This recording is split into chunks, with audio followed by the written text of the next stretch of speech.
Hello and welcome to Serious Economics. Now we are going to discuss money market instruments and participants. Okay, so let's begin the class. इसका जो core idea है वो ये है कि money market deals in short term, ठीक है, less than 1 year instruments. Means कि जो मनी मार्केट होता है वो शॉर्ट टर्म होता है, ठीक है, लेस देन 1 ईयर।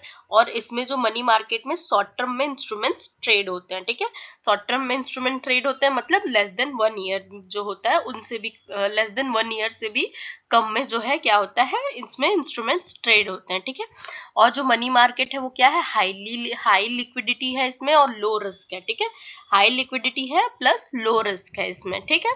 ओके, की इंस्ट्रूमेंट की बात करें मनी मार्केट में तो कौन कौन से हैं, ट्रेजरी बिल जो लेस देन 1 ईयर जो है ट्रेड होता है, commercial paper less than 1 year, certificate of deposit हुआ, रेपो रेट हुआ, सीबीएलओ हुआ और ट्रैप्स हुआ, ठीक है। तो ये सारे जो बिल्स हैं वो ये सारे जो इंस्ट्रूमेंट्स हैं वो क्या होते हैं, मनी मार्केट में ट्रेड होते हैं शॉर्ट टर्म में लेस देन 1 ईयर, ठीक है।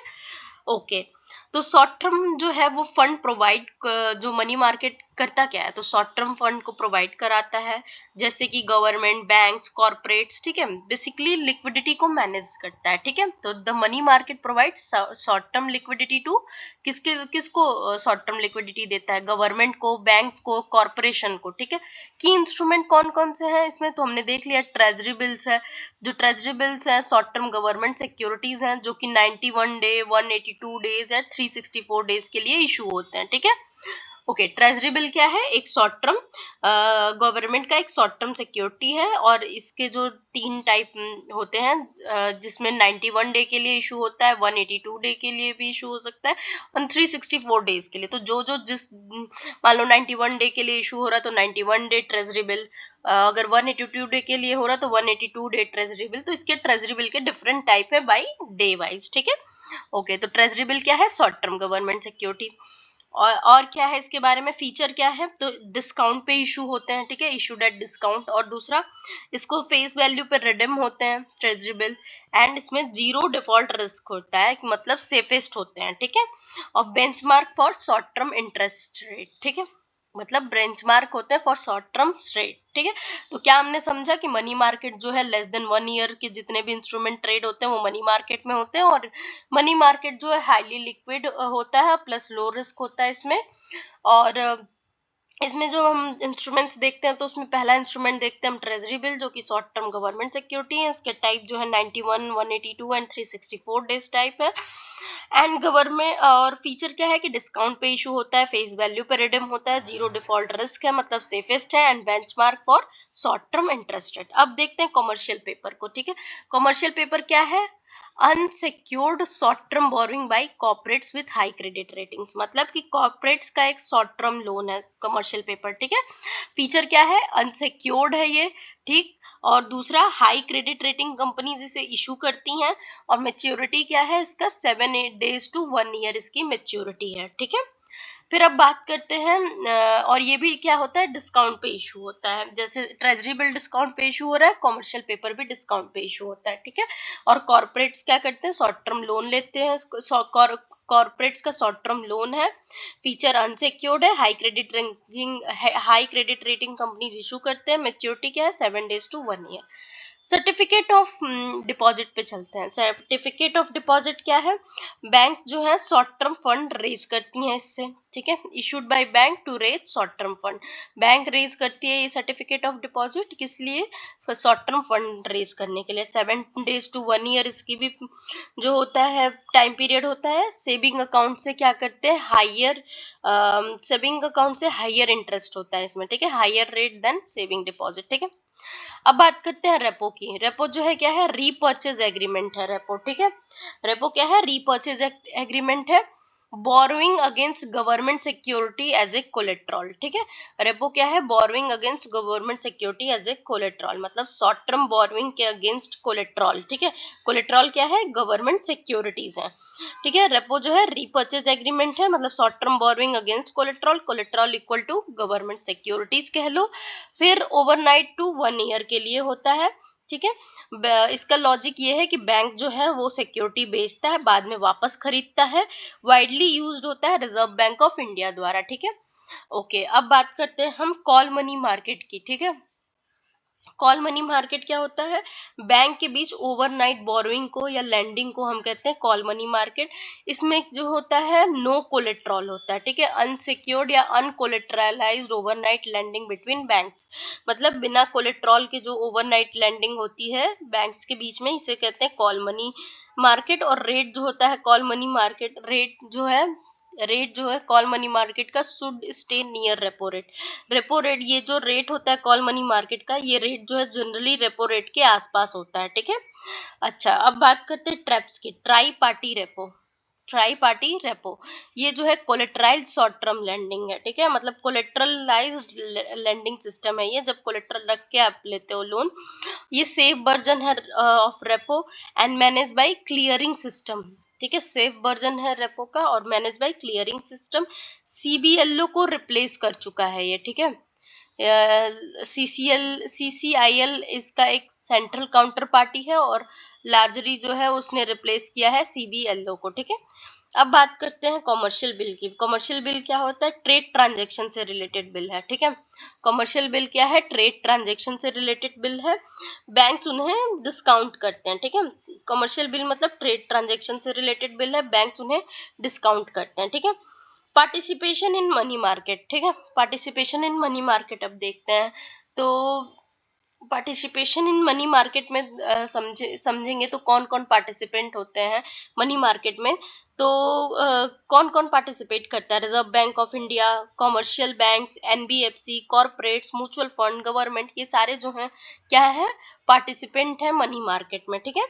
अगर हम टोटल इसको रिवाइज करें एक बार, तो क्या हमने समझा कि money market short term fund है लेस देन 1 ईयर का। सेफेस्ट इंस्ट्रूमेंट जो है ट्रेजरी बिल है।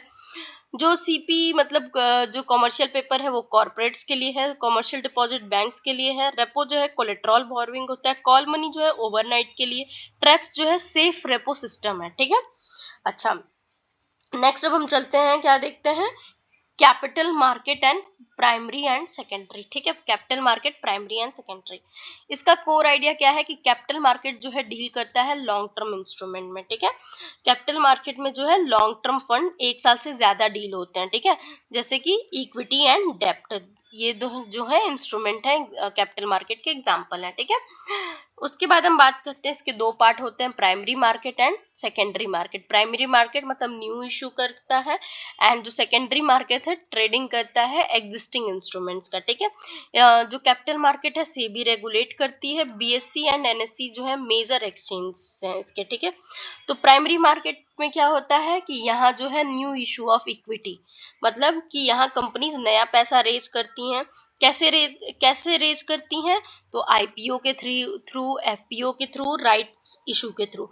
आईपीओ मतलब फर्स्ट टाइम शेयर्स पब्लिक को बेचना, ठीक है। एफपीओ मतलब आईपीओ मतलब initial public offering, first time shares को बेचना।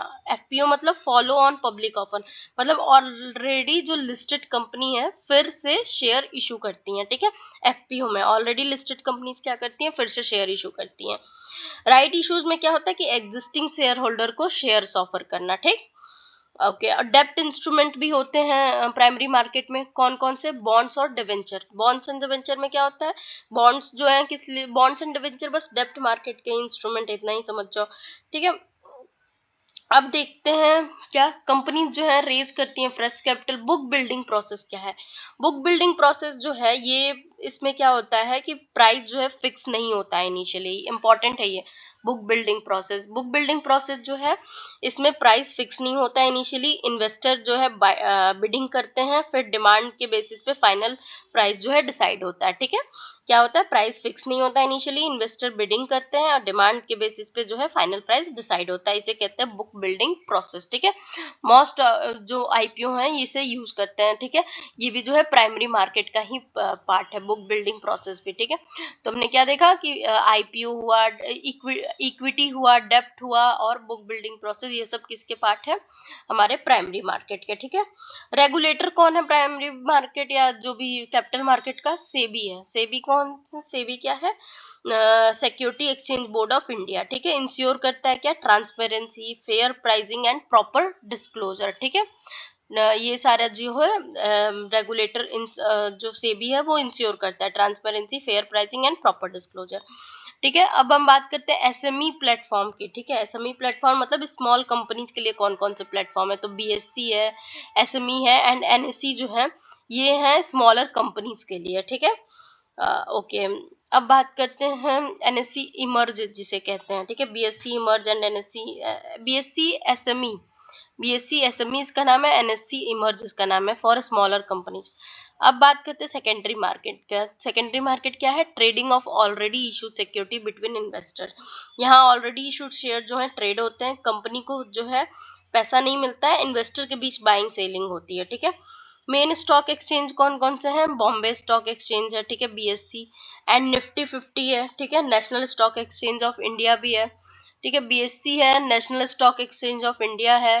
ठीक है, तो देखो बात करते हैं बीएससी जो Bombay stock of exchange, Bombay stock exchange क्या है, एशिया का ओल्डेस्ट एक्सचेंज है। National stock exchange of India क्या है, फुली इलेक्ट्रॉनिक ट्रेडिंग होती है नेशनल स्टॉक एक्सचेंज में। ठीक है, बॉम्बे स्टॉक एक्सचेंज जो है एशिया का ओल्डेस्ट है, 1875 में जो है इसको लाया गया था या फाउंड हुआ था। एनएससी जो है national stock exchange, electronic trading होती है यहाँ पे, 1994 में स्टैब्लिश हुआ था। ठीक है, सेंसेक्स की बात करें, सेंसेक्स क्या है, बीएससी के टॉप 30 कंपनीज जो है इसमें होते हैं। ठीक है, सेंसेक्स मतलब बीएससी के जो टॉप बीएससी के 30 स्टॉक्स। ठीक है, एंड निफ्टी 50 एनएससी के 50 स्टॉक्स का की इंडिसेस है। मतलब सेंसेक्स जो है बीएससी के टॉप 30 कंपनीज का सेंसेक्स है, मतलब क्या है इंडिसेस है, और निफ्टी 50 जो है एनएससी के मतलब बॉम्बे स्टॉक एक्सचेंज के टॉप 30 कंपनीज का सेंसेक्स शो करता है। ठीक है, और नेशनल स्टॉक एक्सचेंज के जो है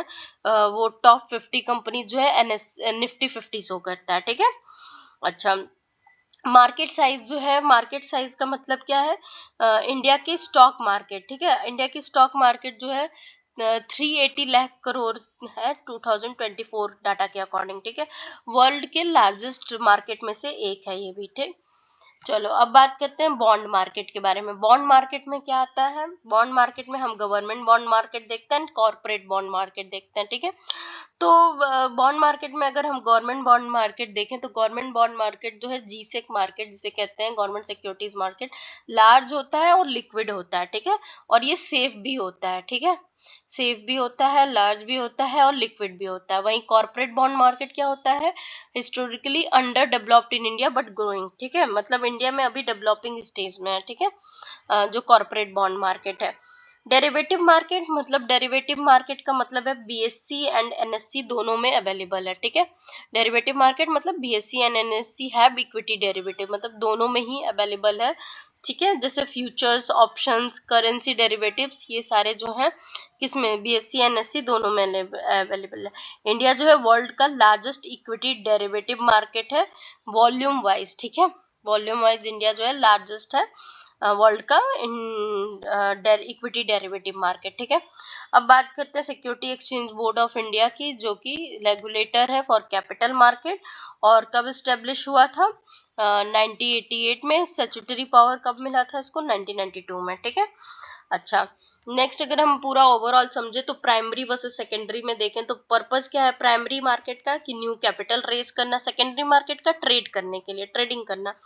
प्राइमरी मार्केट जो है मनी फ्लो क्या है, टू कंपनी में मनी फ्लो होता है, लेकिन सेकेंडरी में बिटवीन इन्वेस्टर्स मनी फ्लो होता है। ठीक है, एग्जाम्पल के देख लो प्राइमरी मार्केट का, तो आईपीओ हो गया, सेकेंडरी मार्केट में स्टॉक मार्केट हो गया। ठीक है, तो कैपिटल मार्केट एक लॉन्ग टर्म फंड है, प्राइमरी जो है आईपीओ मतलब न्यू इशू करना, सेकेंडरी मतलब ट्रेडिंग करना जैसे बीएससी और एनएससी में। ठीक है, सेंसेक्स जो है 30 स्टॉक्स का है, निफ्टी जो है 50 स्टॉक्स का है। ठीक है, एंड सेबी जो है एक रेगुलेटर की तरह काम करता है। ठीक है, तो प्राइमरी मतलब पैसा कंपनी को, सेकेंडरी मतलब शेयर ट्रेडिंग ओनली। ठीक है, चलो नेक्स्ट अब ब्लॉक पे चलते हैं। ब्लॉक 11, ब्लॉक 11 क्या है, अच्छा अभी एनबीएफसी वगैरह बाकी है। ठीक है, इनको भी देख लेते हैं, जस्ट अ मिनट, क्या हो गया, NBFC non banking financial companies के बारे में। ठीक है, तो नॉन बैंकिंग फाइनेंशियल कंपनीज क्या है, ये एक्सेप्ट करती हैं डिपॉजिट एंड प्रोवाइड करती हैं क्रेडिट, ठीक है। एनबीएफसी क्या करती है, एक्सेप्ट करती हैं डिपॉजिट एंड प्रोवाइड करती हैं क्रेडिट लाइक बैंक्स, बट क्या है कि ये जो है इशू करती हैं डिमांड डिपॉजिट और चेक्स, ठीक है, बट कैन नॉट ये जो है डिमांड डिपॉजिट और चेक्स जो है इशू नहीं कर सकती है एनबीएफसी। डिपॉजिट एक्सेप्ट कर सकती है, क्रेडिट भी दे सकती है, ठीक है। क्रेडिट तो इसका मेन काम होता है एनबीएफसी का, बल्कि डिपॉजिट बहुत कम ही ऐसी हैं जो लेती हैं, ठीक है। तो क्या है, एनबीएफसी जो है accept deposit and provide credit, ठीक है, बट इशू नहीं कर सकती हैं डिमांड डिपॉजिट और चेक्स को, ठीक है। Critical for last mile credit delivery reach borrower that banks can not, ठीक है। लास्ट माइल डिलीवरी के लिए बहुत इंपॉर्टेंट है एनबीएफसी, एंड बोरोवर को रीच करती हैं जहां पे बैंक्स नहीं पहुंच पाते हैं, ठीक है। अच्छा, एनबीएफसी जो है एक फाइनेंशियल इंस्टीट्यूशन है, रजिस्टर्ड कहाँ होती है, कंपनीज एक्ट के अंदर, एंड रेगुलेट किसके द्वारा की जाती है, आरबीआई द्वारा, ठीक है, याद रखना। रजिस्टर कहाँ होती है, कंपनीज एक्ट द्वारा, रेगुलेट की जाती है आरबीआई द्वारा। ये परफॉर्म क्या करती हैं, बैंकिंग लाइक फंक्शंस परफॉर्म करती हैं, पर इनमें की डिफरेंस होता है, ये क्या होता है कि can not accept demand deposit, ठीक है, डिमांड डिपॉजिट जो है वो नहीं एक्सेप्ट कर सकती हैं, ठीक है। नो करंट अकाउंट्स, ठीक है, कैन नॉट इशू चेक भी इशू नहीं कर सकती है। नो पेमेंट सिस्टम एक्सेस, इनको पास कोई पेमेंट सिस्टम एक्सेस नहीं होता है। No part of deposit insurance, ठीक है, डिपॉजिट इंश्योरेंस की भी पार्ट नहीं होती है, not a part of deposit insurance, मतलब DICGC does not cover most NBFC, जो इंश्योरेंस डिपार्टमेंट है ये जो है एनबीएफसी को नहीं कवर करता है, ठीक है। मोस्ट मतलब कह रहा है, डज नॉट कवर मोस्ट मतलब एक्सेप्शन हो तो कोई बात नहीं है, ठीक है। Can not create credit the way banks do, ऐसे क्रेडिट नहीं क्रिएट कर सकते हैं जैसे बैंक देते हैं, ठीक है। इनको कोई सीआरआर और एसएलआर रिक्वायरमेंट नहीं होती है, ठीक है। इंपॉर्टेंस क्या है, तो एनबीएफसी जो है account for approximately 20% of total credit in India, total 20% credit जो है एनबीएफसी के थ्रू इंडिया में मतलब दिया जा रहा है, ठीक है। अच्छा, उसके बाद की vehicle in finance, gold loan, micro finance, housing finance, infrastructure finance, they reach rural areas and credit constraint borrower that bank often ignore, ठीक है, समझ आया। मतलब कि एनबीएफसी जो है एक्सेप्ट डिमांड डिपॉजिट नहीं कर सकती है, देखो ऊपर क्या लिखा था कि डिपॉजिट एक्सेप्ट कर सकती है, NBFC accept deposit and provide credit, deposit accept करती है, प्रोवाइड करती है क्रेडिट, बट याद रखना डिपॉजिट में जो डिमांड डिपॉजिट है वो नहीं एक्सेप्ट कर सकती है, ठीक है, और चेक्स नहीं इशू कर सकती है, ठीक है। तो यहाँ पे भी वही था कि can not accept demand deposit और कैन नॉट इशू चेक, ठीक है, और DICGC के भी पार्ट नहीं होते हैं इन पे, और SLR CLR की भी रिक्वायरमेंट नहीं होती है, ठीक है। 20% क्रेडिट इंडिया का एनबीएफसी दे रहा है, ये जो basically finance, gold loan, micro finance, housing finance और इंफ्रास्ट्रक्चर फाइनेंस को जो है ये एनबीएफसी फाइनेंस करते हैं, जैसे हमारा बजाज हो गया, ये सारी कंपनीज जो है वो क्या करती हैं, वो क्या है, एनबीएफसी ही है, तो यही काम करती हैं, ठीक है। एनबीएफसी डी क्या है, मतलब अब देखो हम टाइप बात करते हैं टाइप की, तो एनबीएफसी डी मतलब डिपॉजिट टेकिंग, ठीक, एनबीएफसी डी मतलब deposit taking, can accept public deposit, accept कर सकता है पब्लिक डिपॉजिट, पर हैबिली क्या होता है, रेगुलेटेड होता है, ठीक है। एनबीएफसी डी जो होता है वो एक्सेप्ट कर सकता है डिपॉजिट, पर हैबिली रेगुलेटेड होता है। एनबीएफसी एनडी मतलब non deposit taking, can not take public deposit, नहीं ले सकता, इंक्लूड मोस्ट लार्ज एनबीएफसी, ठीक है, जो लार्ज एनबीएफसी हैं वो भी जो है पब्लिक डिपॉजिट नहीं ले सकती हैं, जो एनबीएफसी एनडी है, नॉन डिपॉजिट टेकिंग, ठीक है। सिस्टमेटिकली इंपॉर्टेंट है एनबीएफसी, ठीक है। इनकी जो है एसेट साइज जो है अबव 500 करोड़ होती है, ठीक है, टाइटर रेगुलेशन होता है इन पे। हाउसिंग फाइनेंस कंपनी जो है regulated by National Housing Bank, जो ट्रांसफर टू आरबीआई, ठीक है।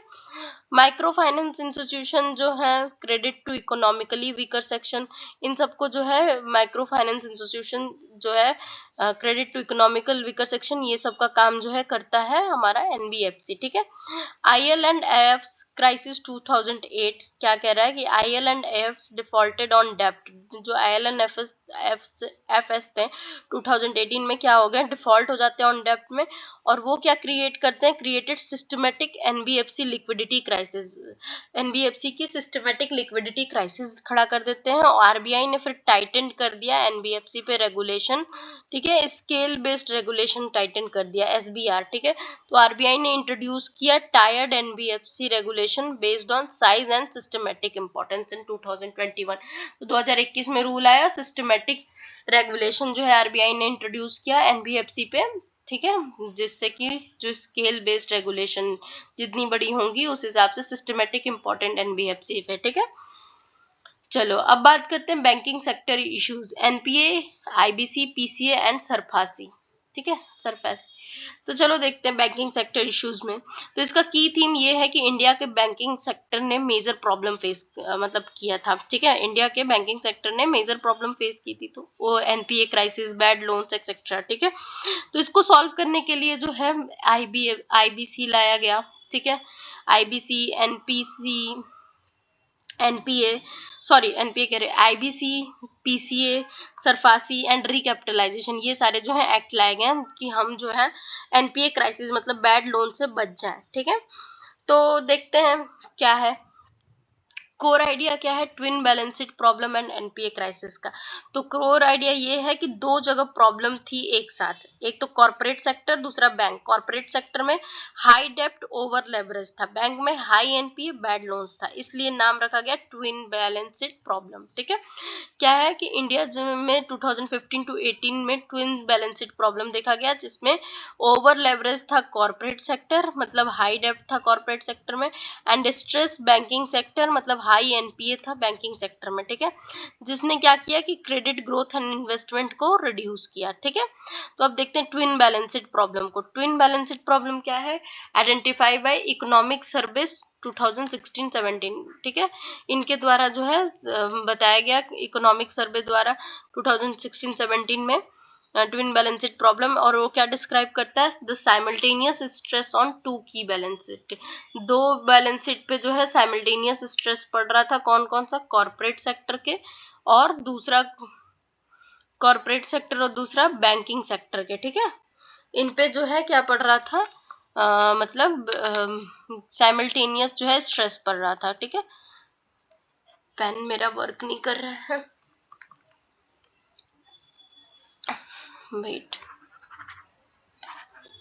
अच्छा ठीक है, ऐसे ही सुनते हैं, समझते हैं पहले क्या कह रहा है, ठीक है। तो दो जगह हमने समझा कि क्या प्रॉब्लम है, कॉर्पोरेट सेक्टर में जहाँ पे हाई डेप्ट है, ओवर लेवरेज है, और बैंक में जहाँ हाई एनपी और बैड लोन्स है, इसलिए इसे ट्विन बैलेंस शीट प्रॉब्लम कहा गया। 2003-2008 के बूम टाइम में कंपनीज ने हैवी इन्वेस्टमेंट किया था infrastructure, real estate and steel पे, तो बैंक्स ने उनको इजिली लोन दे दिया था। फिर स्लो डाउन आया तो कंपनी जो है प्रॉफिट नहीं कमा पाई, लोन्स रिपे नहीं कर पाई, तो रिजल्ट क्या हुआ, बैंक्स के लोन जो है एनपीए बन गए, ठीक है। तो ग्रॉस एनपीए जो है अभी हमारा 11.5% था 2018 तक, ठीक है। इसका मेन कॉज ये था कि इंफ्रास्ट्रक्चर प्रोजेक्ट का डिले होना, कमोडिटी प्राइस क्रैश स्टील और कोल का, गवर्नेंस इशू मतलब एवरग्रीनिंग प्रॉब्लम आ गई थी, इक्वल जो ओल्ड लोन को न्यू लोन से कवर करने का प्रॉब्लम, एवरग्रीनिंग डेप्ट प्रॉब्लम आ गई थी, ठीक है। Political process pressure for lending, ठीक है, पॉलिटिकल प्रेशर था लोन देने का, ठीक है। ये सारे जो प्रॉब्लम्स हैं वो अराइज हो गए, ठीक है। अब